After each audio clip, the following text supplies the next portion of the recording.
The mind is a useful servant, but a useless master. The mind is a beautiful thing. It's often associated with intellect, rational thinking, knowledge, and the egoic identity, without which any of these would make navigating the human experience rather challenging. But for most people, there's no awareness of what the mind is thinking at any given moment. As a result, there is no understanding of our thoughts and how they are affecting the quality of life we are experiencing. Therefore, the mind is control, the master, if you will, the one calling the shots in the lives for many people. So the first step in being able to create a more masterful life that is fulfilling, we must necessarily begin with becoming more aware of our thoughts. It's only when we become aware of our thoughts can we start to consciously discern whether our thoughts are in alignment with creating the life and experiences we desire. We can shift from having life happening to us to life happening for us. Hey guys, what's up? Welcome back to my channel. My name is Mike and I'm a Kung Fu and Tai Chi teacher based out of Boulder, Colorado. On this channel, I share inspiration and strategies each week around topics such as personal growth, self-care, and mindfulness to help you live a more masterful life that is both intentional and fulfilling. So if you're new here, please consider subscribing. In today's video, I invite you to begin a regular mindfulness practice, namely meditation. Until you make the unconscious conscious, it will direct your life and you will call it fate. Carl Jung. And so we must practice observing our thoughts and how our mind works to be able to become aware of how they are directing our lives, both in the actions we take and how they affect the perception of our experiences. Because many people are not conscious of their thoughts, there is often a disconnect between them knowing what they want out of life and their ability to manifest the reality and experiences they are looking for. But by practicing to make the unconscious conscious, we empower ourselves to make the mind our faithful servant so that it can be of support to us rather than allow it to get in our own way. And so we must train ourselves to be able to direct our attention to observing our thoughts in mind. This takes practice. The tool I offer you to do this training is mindfulness meditation. A mindfulness practice helps us to quiet the mind so that we can move beyond its internal chatter and access states of peace, joy, and stillness. Just like any skill, it won't happen overnight. It's built through consistent effort over time.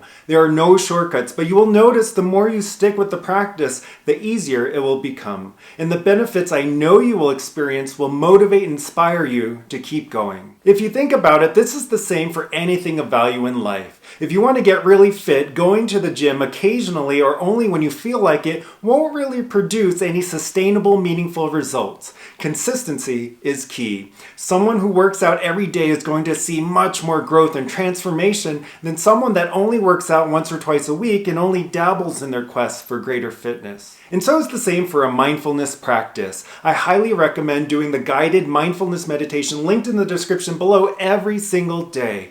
Meditation is one of the most transformative tools I've come across in my lifetime, and that's why I've included it as our first foundational practice. It's so evident to me when I'm not meditating regularly. I feel less empowered and less resilient in my daily life and can feel more anxious, sad, or frustrated whenever I am being directed by my mind in unconscious thinking.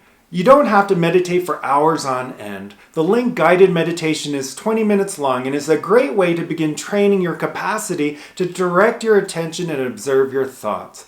Try to create an environment with minimal distractions, especially when you're just starting out. Ideally someplace quiet with no music or other interruptions. Of course, I recognize this is sometimes easier said than done, but just try your best to find someplace conducive to sitting with yourself. In the beginning, it may be helpful for some people to meditate at the same time and in the same space each day. This helps associate or anchor our minds to a particular time and space that will be dedicated to meditation. I'm a firm believer in creating safe containers for everything that we believe is important in our lives. Taking my previous example about working out, if fitness truly was important to me, I must learn to manage my time and energy so that I can fully and consistently show up for my workouts if I hope to achieve my ultimate goal of greater fitness. I may have to forego short-term gratification like hanging out with friends on a Friday night if I still need to get a workout in that day. Circling back to our guided mindfulness meditation, I found it's often easiest for me to do first thing in the morning, right upon waking before doing anything else. Especially on busy days, waking up 20 minutes earlier to meditate is something I know I am able to control before the demands of everyday life start to present themselves. The meditation can be done in any position, but for most people it's probably easiest to start with sitting on the floor or on a chair.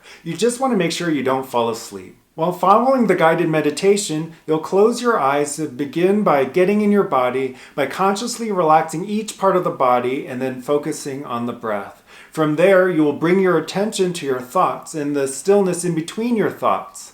In the beginning, this stillness may seem to only last for a split second. That's totally normal, just stick with it. As you continue to practice training your ability to direct your attention, you will increase your capacity to quiet and calm the mind and uncover the natural joy and inner peace that exists from your deepening self-awareness. Remember, you are not your thinking mind. When we train the mind to serve us rather than be at its beck and call, we empower ourselves to live more from a place of conscious choice, to actually be able to choose the actions, the thoughts, feelings, and sensations we would truly like to invite into our lives. Thanks for watching. Please like and share this video if you found it helpful. Don't forget to subscribe to this channel and turn notifications on if you would like to receive inspiration and strategies each week just like this. And let me know in the comments below if you have any questions about starting your mindfulness practice or would like to share with me or the rest of the community about your experiences with the meditation. Again, I'll link the guided meditation video here and in the description below. Have a wonderful day. We'll talk more soon.